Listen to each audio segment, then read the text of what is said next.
Graduation पर्यंत CBSE ला राहू द्या, 4थी पर्यंत इंग्लिश शिकला पाहिजे. 5वी ला का परत मराठी शाळा? कारण 5वी पर्यंत शिकवायची तुमच्या ताकद. माझं बोलणं कडू वाटेल पण हात जोडून विनंती करतो, मुलांना पैशाच्या मागे पळू नका, मुलाला ज्ञान आणि संस्काराच्या मागे पळवा. कारण ज्ञान संस्कार मिळाले तर अमर आणि सागर भाऊंसारखी मुलं जन्माला घडतात, आणि जर संस्कार चुकले तर वृद्धाश्रमाचेच मार्ग पडतात. हे सगळ्यात मोठं वास्तव आहे, सगळ्यात मोठं. आता खऱ्या अर्थाने त्यातला पहिला शब्द मूळ मुद्द्यावर येतो, सत्य. नेहमी खरे.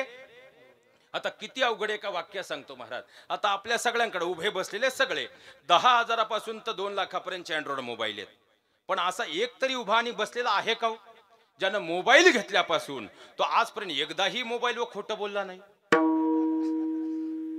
मग मोबाईलवर जर आम्ही खरं बोलू शकत नाही तर सत्य हा योग किती अवघड आहे. ज्ञानोबारांच्या मुखातूनच गीता खंडन का आलं, इतर कुणाच्याही मुखातून का आलं नाही? याचं उत्तर देणं स्वतः महावैष्णवमाऊली ज्ञानोबाराय सांगतात, माझ्याच मुखातून गीता अमृत का? माझी असत्यवादाचे तप केले असे बहुत कल्प, तया फळाचे महाद्वीप पातलो प्रभू.